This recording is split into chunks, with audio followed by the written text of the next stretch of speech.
جس میں کہ ہم نے اپنے آپ کو اپنے ماضی کے ساتھ جوڑنا ہے کہ یہ ملک اس کا قیام کیوں کر وجود میں آیا، اور وہ لوگ جنہوں نے اس ملک کی تخلیق میں ایک بنیادی سوچ رکھی جو کہ علامہ اقبال کے الہ آباد کے خطبے سے پتہ چلتی ہے، اور وہ تھی کہ اس ملک کی بنانے کی ضرورت اس لیے محسوس ہوئی بیکاز علامہ اقبال یہ سمجھتے تھے کہ متحدہ ہندوستان میں، اس وقت کے متحدہ ہندوستان میں مسلمانوں کی کیا، ان کا مستقبل کیا ہو سکتا ہے، ان کا سیاسی مستقبل کیا ہو سکتا ہے، ان کا ثقافتی مستقبل کیا ہو سکتا ہے۔ ان کی دو نکات جو کہ اس خطبے کا ایک نچوڑ ہیں وہ تھا کہ اپنی سیاست اور اپنی ثقافت۔ اب جغرافیائی طور پہ تو ہم نے اس ملک کو حاصل کر لیا، لیکن نظریاتی طور پہ ہم ان اصولوں پہ اپنی عمارت کھڑی نہیں کر سکے۔ ہمیں اپنے جو بنیادی رکن تھے ان سے ہمیں جوڑنا ہوگا، اور اس جوڑنے کے لیے ہماری خوش قسمتی یہ ہوئی کہ پاکستان تحریک انصاف جس کا وجود 1996 میں آیا، لیڈرشپ نے، عمران خان کی لیڈرشپ میں انہوں نے ایاک نعبد و ایاک نستعین کی بنیاد پہ اپنی جماعت کی بنیاد رکھی، اور اپنے آپ کو اس سفر پہ گامزن کیا جس سے کہ اس ملک کو حاصل کرنے کے لیے جو بنیادی ہدف تھے ان کو حاصل کرنا مقصود تھا۔ انہوں نے آ کر رائٹ اور لیفٹ کی سیاست کو سائڈ پہ کر کے رائٹ اینڈ رانگ کی سیاست کو شروع کیا۔ یہی بیانیہ جو کہ ہم لے کے چل رہے ہیں آج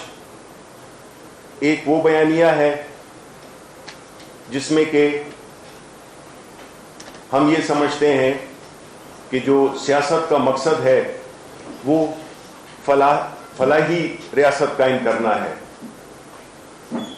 دوسری طرف وہ سیاست ہے جس میں کہ ذاتی مفادات کا حصول ہے۔ ہم یہ سمجھتے ہیں کہ پاکستان کا جو مستقبل ہے وہ اسی سے جڑا ہوا ہے کہ ہم اس ملک کے بنیادی مقاصد کو اپنا ہدف بنائیں، ہم وہ ریاست بنائیں جس میں کہ عوام کی خدمت پہلی ترجیح ہو۔ اور اس سلسلے میں جو پرائم منسٹر عمران خان کا ویژن ہے وہ یہ ہے، کیونکہ وہ بنیادی طور پہ خود غریب پرور، اس ملک سے سنسیئر اور ایک ہارڈ ورکنگ محنتی شخصیت ہیں، اور ان کی جو بنیادی سوچ ہے وہ اس پہ مبنی ہے کہ اس ملک کو کس طرح سے آگے بڑھایا جائے، کس طرح سے اس ملک میں احتساب ہو، انصاف ہو، میرٹ ہو، اور کس طرح سے ہم اس اپنی جو حکومت ہے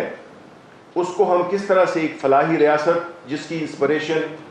ریاست مدینہ سے لی گئی، جس کے بنیادی ستون رحم، احساس اور انصاف ہیں، ان اہداف کا حصول ممکن ہوا جب 2018 میں ہماری حکومت آئی، اور ہماری جو بھی پالیسیز تھیں وہ اسی فلسفی کے تحت تھیں، چاہے وہ ہماری دفاعی، معاشی، ثقافتی جتنی بھی ہماری پالیسیز تھیں وہ بنیادی طور پر اسی سوچ کے گرد گھومتی تھیں۔ اب ہم یہ سمجھتے ہیں کہ عوام نے جو یہ نیریٹو ہے جس میں کہ بجائے ملک کی خدمت کرنے کے اپنے مفادات کو ترجیح دینا سیاست کو ایک پیشہ بنا دیا گیا تھا، اس سے اب عوام نے ریجیکٹ کر دیا ہے۔ آپ جانتے ہیں کہ آج کل کے دور میں ہماری وزارت کے کانٹیکس میں ہمارا چیلنج صرف یہ نہیں ہے کہ ہم حکومت کی پالیسیز اور جو بھی ہم نے اچیومنٹس کیے ہیں اس کی تشہیر کی جائے، بلکہ ہم نے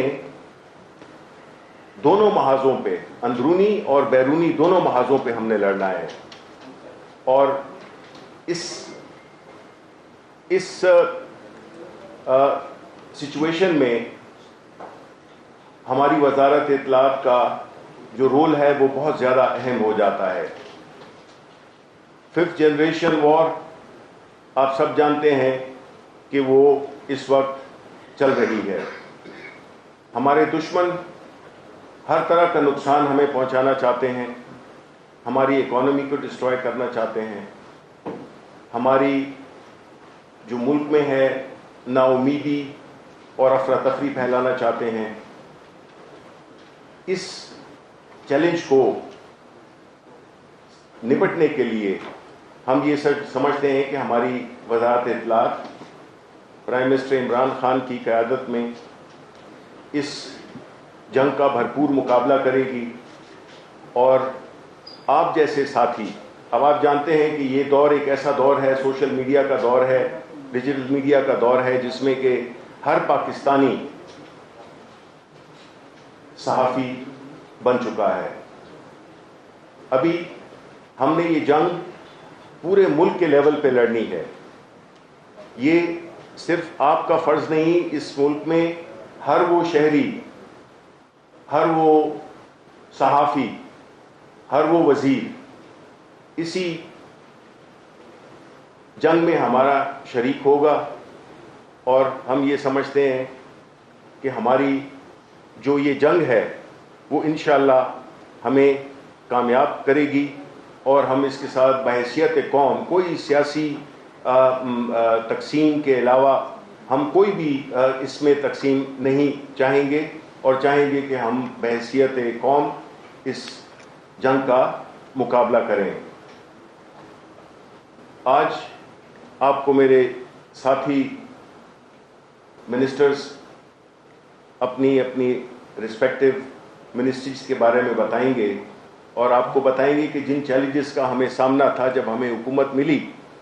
تو وہ کیا چیلنجز تھے، اس سے ہمیں کس طرح ہم نے پہلے اس پہ عبور حاصل کیا، اور اب ہم ایک ایسے سٹیج پہ آ گئے ہیں جس میں کہ جو سخت وقت تھا وہ کافی جدوجہد کے بعد ہم نے اس پہ قابو پایا، اور اب جتنی بھی خاص طور پہ پچھلے ہفتے کی جتنی بھی ڈیولپمنٹس ہیں وہ ساری مثبت ڈیولپمنٹس ہیں، جس کا تذکرہ کریں گے ابھی ہمارے ساتھی۔ لیکن میں قوم کو یہ بتانا چاہتا ہوں کہ جس تکلیف کے ساتھ، جس ریزیلینس کے ساتھ انہوں نے ان حالات کا مقابلہ کیا پرائم منسٹر عمران خان کی لیڈرشپ میں، جس سے کہ ہم ایک ایسی سٹیج پہ آ گئے ہیں، ایک ایسی نہج پہ آ گئے ہیں جس سے کہ ہم اب یہ کہہ سکتے ہیں کہ اب ہمارا اچھا وقت شروع ہو چکا ہے۔ تو بہت بہت شکریہ۔